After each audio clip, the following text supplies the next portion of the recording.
E aí, pessoal, beleza?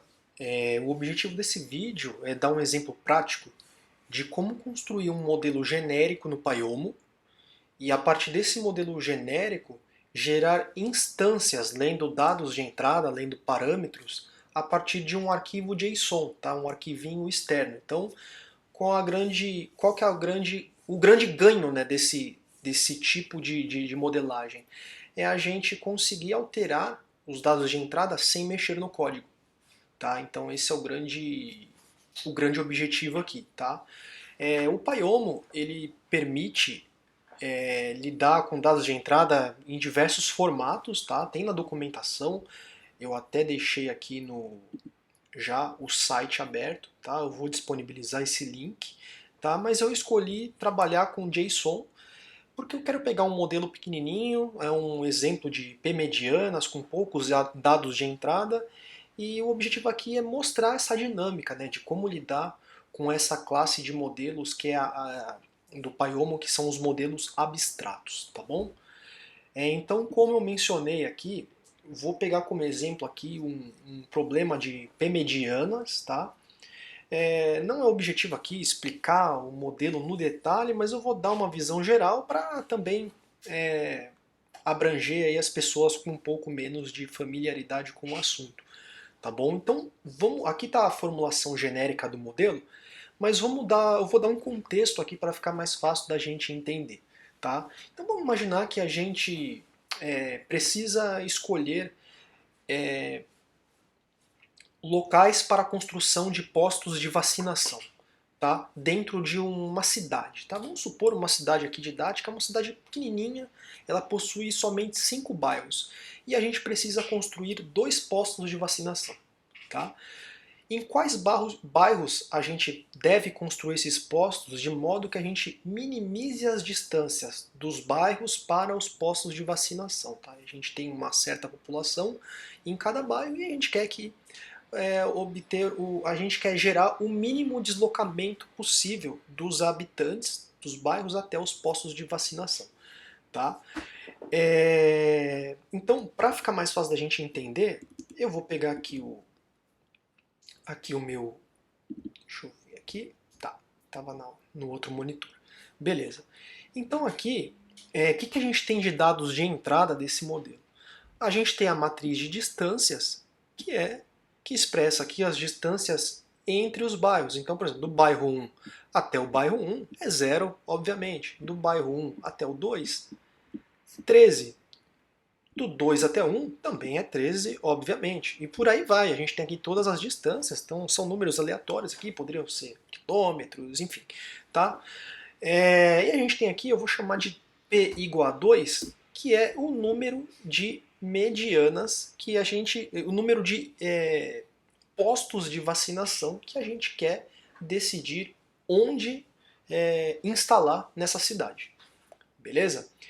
Esses daqui são os nossos parâmetros, são os dados de entrada para uma instância que nós vamos gerar a partir do modelo abstrato no Paiomo. Tá? Então esses dados a gente vai ler a partir de um arquivo JSON. Ok? Peguei aqui o meu editor de texto. Tá? Então aqui eu montei aqui o meu JSON, né? Abrindo as minhas chaves, né? Abrindo e fechando. Então tenho como parâmetro igual a 2, né? O número de postos de vacinação que eu quero construir. Eu tenho M, eu associei aqui ao número de linhas da minha matriz de distâncias, então é o número de linhas da minha matriz, tá? Eu tenho N, é o número de colunas da minha matriz, no caso aqui é uma matriz quadrada, então N e M, os dois são iguais a 5, tá? E eu tenho aqui um parâmetro que eu chamei de distâncias, que ele vai receber aqui, repara que eu abro colchete, fecho o colchete e dentro desse colchete eu tenho aqui as linhas da matriz de distâncias entre colchetes. Tá? Então aqui também é o parâmetro que expressa a matriz de distâncias. Né? Cada linha aqui está entre colchetes com seus valores separados por vírgula. Beleza? Vamos voltar lá para a formulação.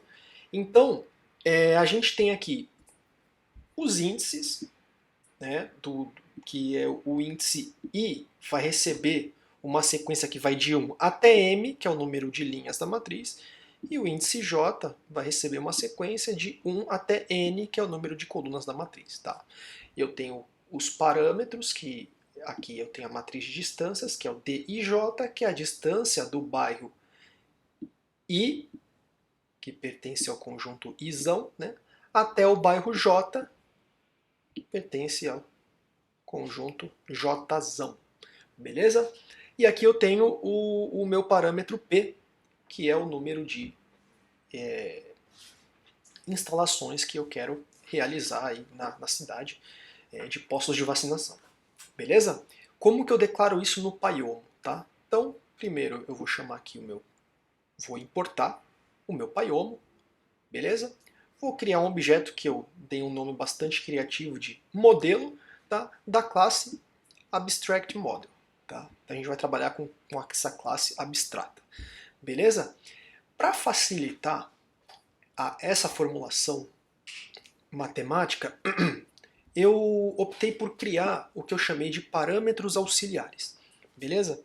O primeiro parâmetro auxiliar é o número de linhas da minha matriz. Por que eu chamei de Mzinho aqui? Porque eu chamei de Mzinho aqui também, mas principalmente porque eu chamei de Mzinho no JSON. Esses nomes precisam estar iguais, tanto no JSON quanto na formulação abstrata. Beleza?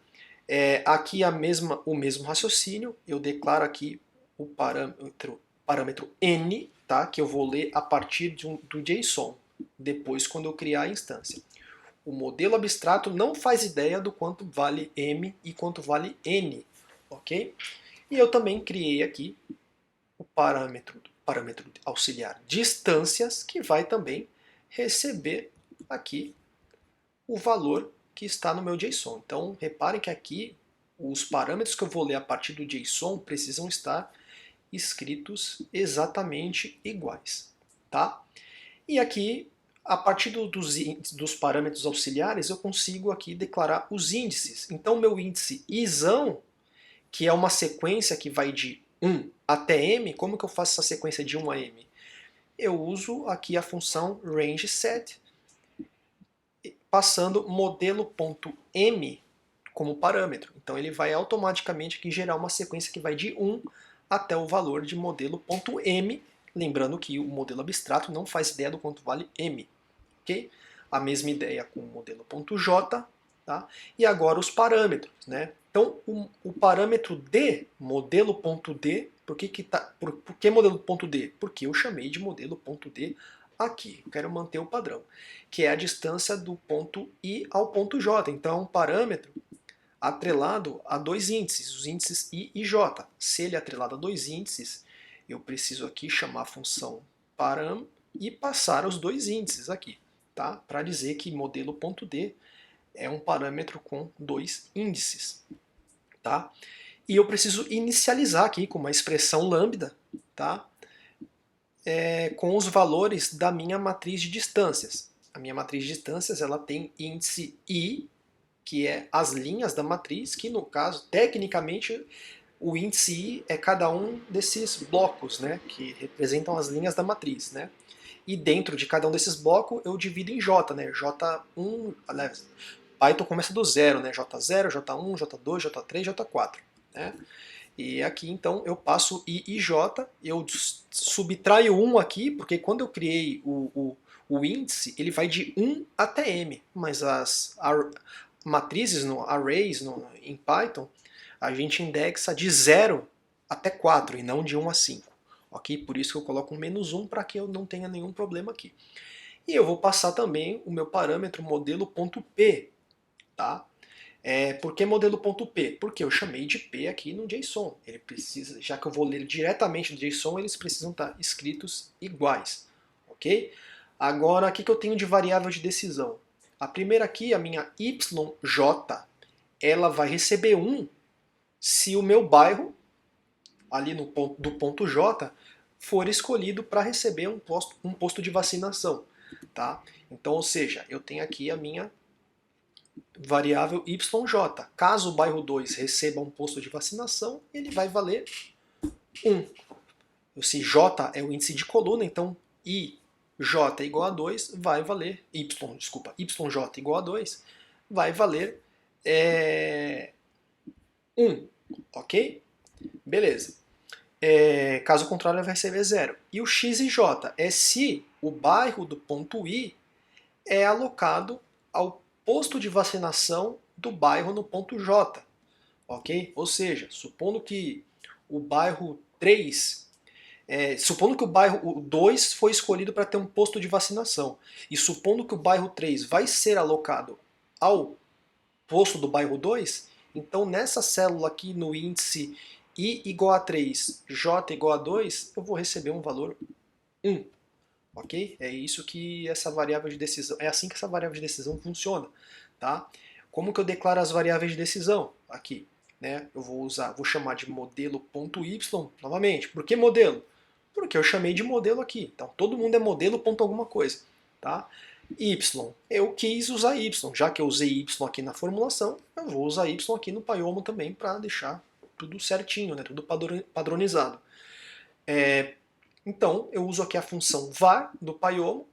O meu y está atrelado ao índice j, então eu passo o meu índice, modelo.j, e eu também passo aqui o domínio, tá? Porque o meu y é uma variável binária, tá? Aqui embaixo eu até digo isso aqui, yj pertence aqui ao conjunto 0, 1, né? Então é uma variável binária, ok? E o x, a variável de decisão x também, modelo.x, só que o meu x é um x e j, é atrelado a dois índices, né? Então eu preciso passar os dois índices aqui, né? E também eu passo o domínio porque ela também é uma variável binária, tá?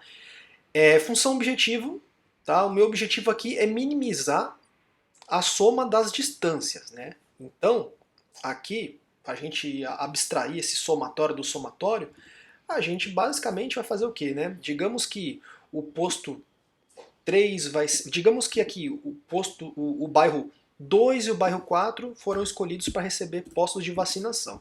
E digamos que o 3 vai ser atrelado, associado ao 2, o 2 a ele mesmo, o 1 ao 4, o 4 ao 4 mesmo e o 5 ao 2, tá? Digamos que isso daqui é a resposta do meu modelo, ok?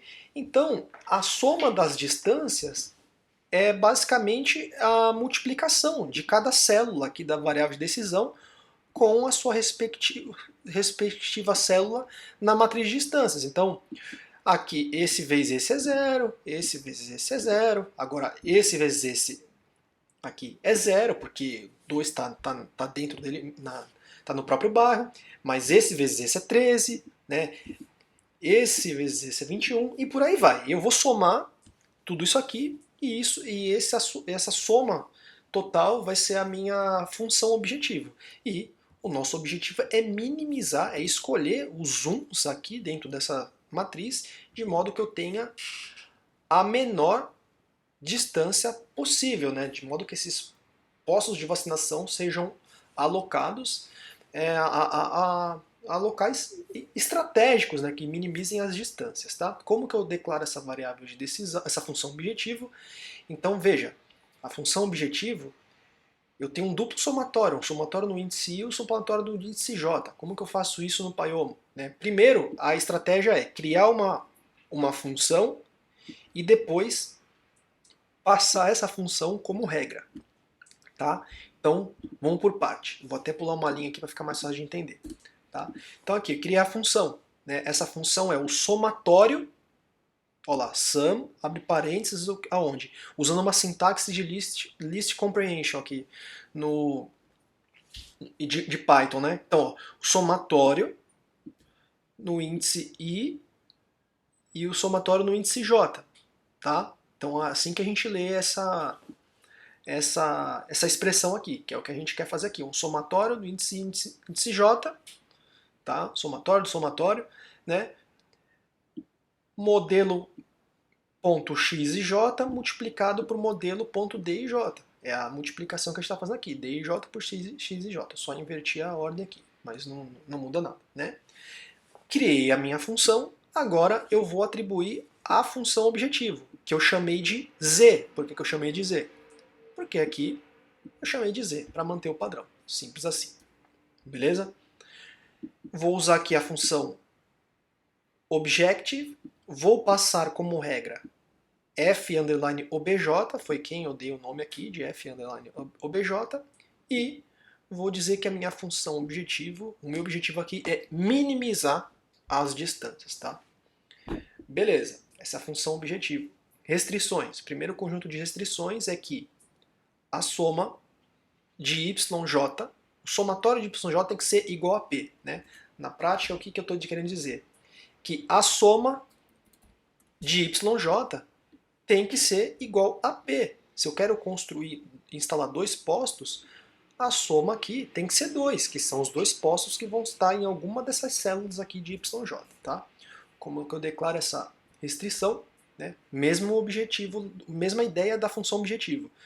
Crio uma funçãozinha de regra, né? Eu chamei aqui de f_restr1, tá? Como é que ela é? Aqui, ó. É o somatório no índice j, né, de yj igual a p. Né? Então, ó, somatório no índice j de yj igual a p. Tá? A gente vê que é quase que literal, né, a escrita aqui no Python.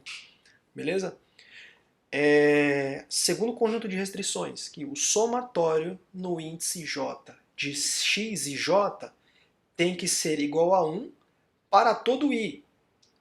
Né? O que quer dizer isso? Somatório no índice j. Lembra, índice j são as nossas linhas, né? Porque cada j é uma coluna, né? Então eu quero fazer uma soma da linha, né? Então a soma dessa linha precisa ser igual a 1. Né? Isso quer dizer na prática o quê? Que um bairro só pode ser alocado ao posto de vacinação de um bairro. Né? Então no caso do 1 é no 4. A soma aqui dá 1 também, porque 2 é no 2, 3 é no 2, 4 é no 4 e 5 é no 1. Então a soma das linhas aqui tem que dar 1. É isso que essa restrição quer dizer. Tá? Então eu declarei como aqui esse segundo conjunto de restrições. Olha lá. Somatório no índice j de x e j tem que ser igual a 1 para todo i. Olha lá. É isso aqui, né? Somatório no índice j, né, de x e j é igual a 1 para todo i. É isso que a gente quer fazer. O para todo i porque é para toda a linha, né? Esse somatório tem que ser igual a 1, esse tem que ser igual a 1, esse tem que ser igual a 1. Beleza? Se eu passei um para todo i aqui, na hora de incluir a restrição, que eu dei o nome de restri underline 2, aqui, né? Repara que são nomes diferentes, tá? Aqui é o nome da funçãozinha da regra, da restrição, e aqui é a restrição de fato, tá? Eu vou usar a função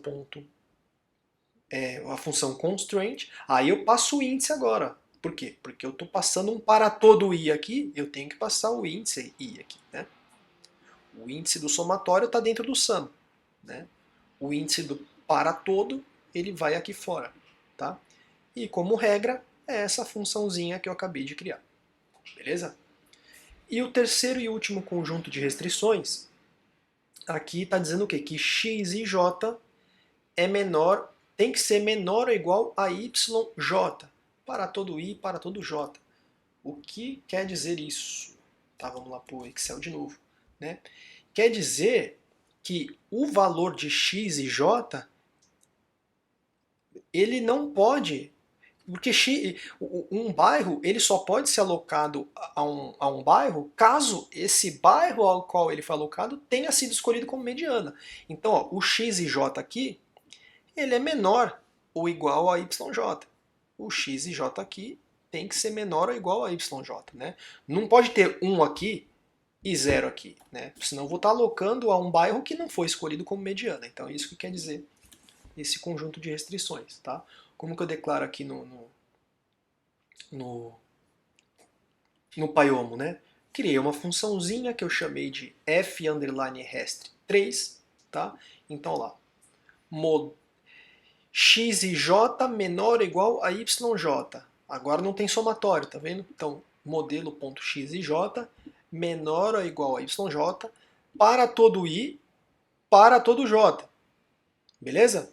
Se eu passei para todo i, para todo j, na hora de criar aqui a restrição, né, com a função constraint, eu vou passar o índice i e o índice j, e como regra, o nome da função que eu criei aqui.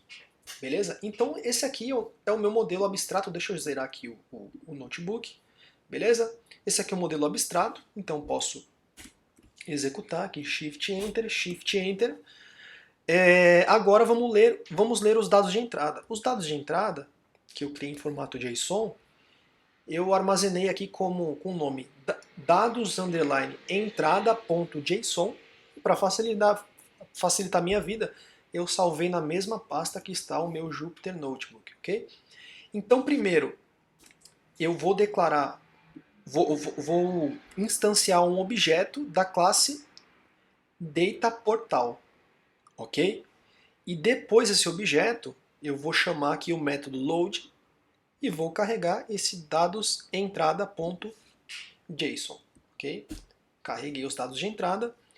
Agora eu vou criar a instância. Agora sim, eu vou transformar esse modelo abstrato em um modelo concreto, tá? Então eu vou dar um nome de instância, um nome bem criativo, né? Vou pegar o meu modelo, que é o nome do meu modelo abstrato aqui, é o meu objeto do modelo abstrato, ponto create instance, e vou passar aqui como argumento os dados de entrada que eu acabei de carregar, ok? Quando eu criar essa instância, automaticamente ela terá atribuída aqui todos esses dados de entrada que eu chamei aqui através da função load, ok? Beleza? E agora aqui, eu vou chamar aqui instância.pprint porque o meu modelo é pequenininho, mas não faça isso se o seu modelo for grande, porque vai travar tudo, okay? Porque ele imprime o modelo inteiro aqui, tá? Então aqui está o meu modelo, beleza? Todas as informações, eu não vou passar aqui, mas aqui tem os índices, tem os parâmetros, tem as variáveis de decisão, tem função objetivo, tem restrição, tem tudo, tá? Dá para fazer uma conferência geral aqui, tá? Mas eu não vou perder tempo aqui.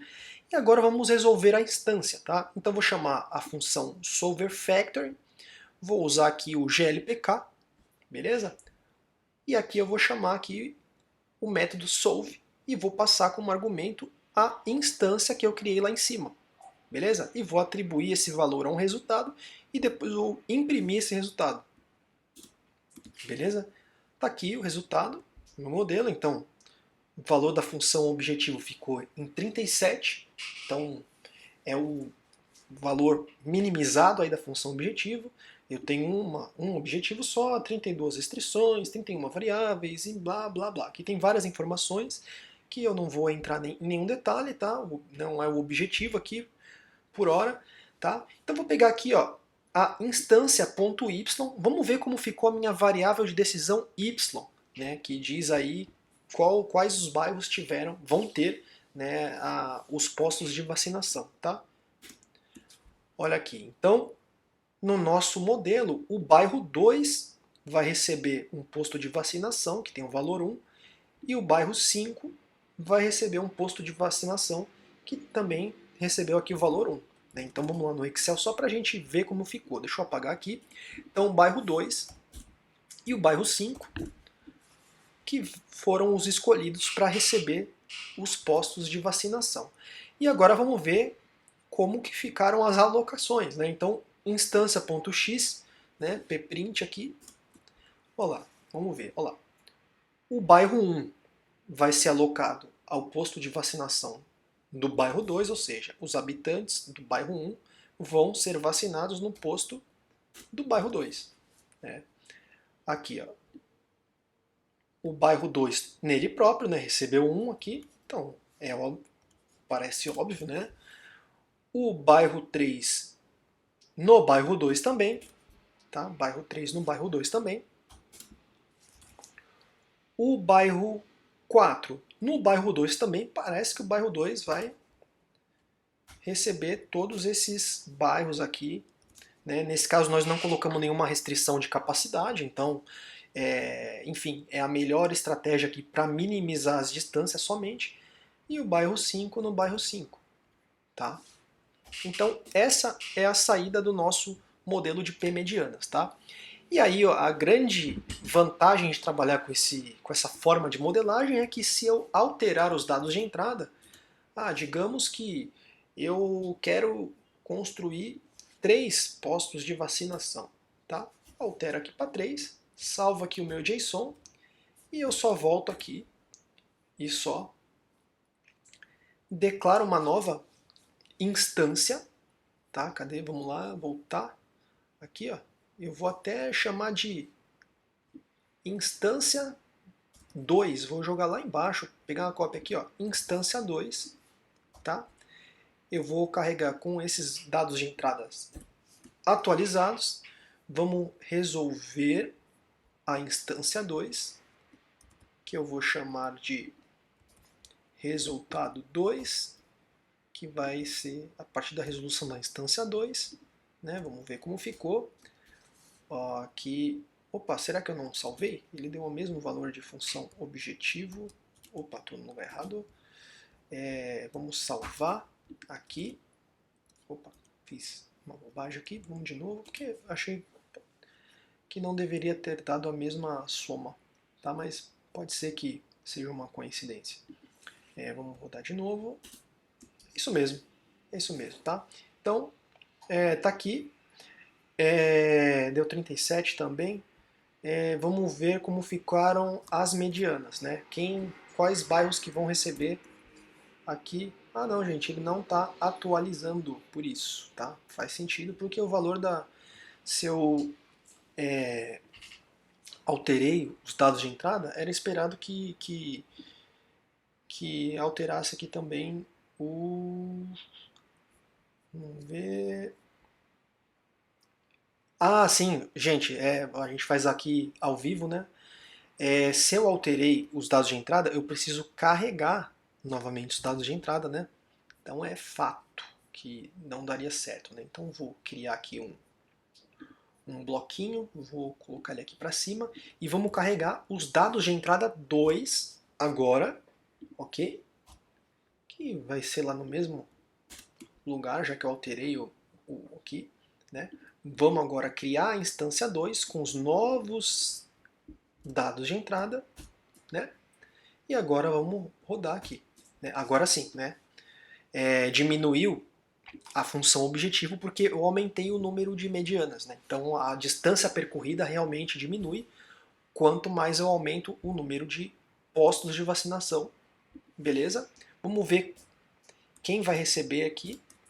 Então, instância 2.pprint, olha lá. Então agora o bairro 1 vai receber uma mediana também, né, um posto de instalação. Então o bairro 1 vai receber 1. Vamos apagar aqui para ver como ficou, né? E agora o instância 2.x.pprint para a gente ver quem foi alocado a quem. Então, bairro 1 a ele mesmo, né? A gente é esperado isso. O bairro 2 a ele mesmo, também parece óbvio. O bairro 3 ao bairro 2, o bairro 4 ao 2, né? Então o 3 ao 2, o 4 ao 2 e o bairro 5 ao 1. Ok? Opa. Não, bairro 5 ao 5, né? Eu tô falando, eu li o 1 ali, né? Então a gente viu que conseguimos rodar duas instâncias do mesmo modelo, né, sem qualquer alteração no código, tá? Então essa é a grande vantagem de trabalhar com modelos abstratos no Pyomo. Então, novamente, aqui na página que eu vou compartilhar do Pyomo, aqui fala de, ó, por exemplo, XML, Excel, .dat, JSON, CSV, enfim, tem várias formas, aqui tem as orientações, né, de como fazer a leitura, né, desses tipos de dados e criar as instâncias automaticamente, tá? E mesmo assim eu me coloco à disposição, né, caso tenham alguma dúvida, podem, né, me procurar, assim, a gente, né, tenta ajudar da melhor forma. E é isso, espero que esse vídeo tenha sido útil, ok, pessoal? Valeu, até mais!